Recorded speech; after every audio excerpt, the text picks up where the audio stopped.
Hello, my name's Kate Turner and I'm the founding director of Motivational Leadership.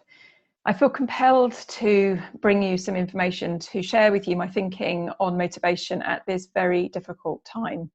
And to do that, I want to share some slides because I think it'll be easier for you to get what I'm saying through those slides. So here they are.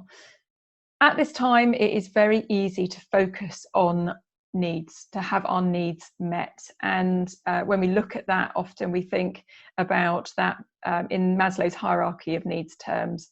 You might find yourself being very much drawn into that physiological need of obviously thinking about food, water, shelter, and the security. Do you feel safe? Are you spending a lot of time trying to work out where you're going to get the information from to answer your questions?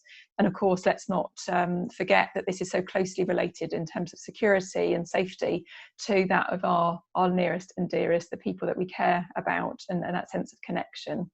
It might seem really frivolous, extravagant to be talking about our wants, but I truly believe that it is so important over the next few months to draw a distinction between having our needs met, knowing what those needs are, and knowing that you can have them met enough in order to then have your wants being nourished. And it's through having those wants nourished that actually we step into ourselves. It's when we're able to be better use to other people. It's when we can really show up. It's when we can be most productive and deliver of our best. So it's important to both look at our needs and our wants. And, you know, if you've done anything like motivational maps where you've got a common language around motivation, it may be that you recognize that those things that normally drive you, your wants, don't seem quite so important right now. But the reason for that is because your needs, those lower order motivators, are currently having a lot of noise. They're really shouting at you to say that they need to be met. And so I really encourage you to look through your motivational map if you haven't done so already. Work out which are your wants and which are your needs and start thinking about how you can have them met. The reason for this is, for me, because unless we start really harnessing motivation, we won't be able to be as productive and show up to others as much as we want to. When we start, when we look at the results we're getting at the moment and the negative results that we're getting at the moment, it's because our behaviours that are driving those are less than positive. So we might be getting outcomes like empty shelves because we're going out and buying from a motivation of, let's just call it, security and even fear. What we want to be able to do is harness our motivation, what's driving us beyond those needs. Let's have those needs met, but beyond that, what can drive us? What is it we're wanting to get overall? And what are the behaviours that will lead to that outcome?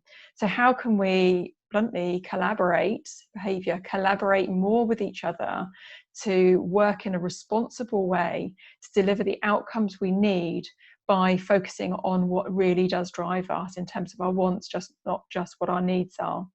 That's not to ignore your needs, they are important, but it's about recognizing they can be met, and once they're met, you don't need to spend more time on them. And this, for me, links to my definition of leadership, which is about fully taking responsibility for your actions. I think right now there are an awful lot of decisions that leaders are having to make that are very difficult. And we need to obviously take notice of those and applaud the fact that they are willing to take those decisions and be leaders. But our leadership is of ourselves and those around us in taking responsibility to fully show up and to make sure our needs and wants are being met. And being able to do that means that we will be able to get the outcomes that we need.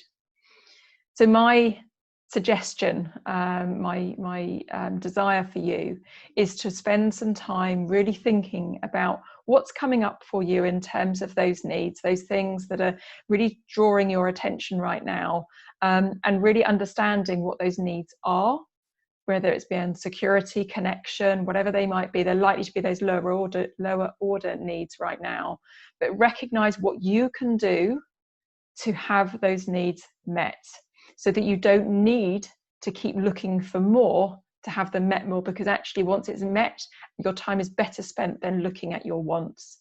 So then look at your wants and realize that over the next few months, those wants need to be nourished too.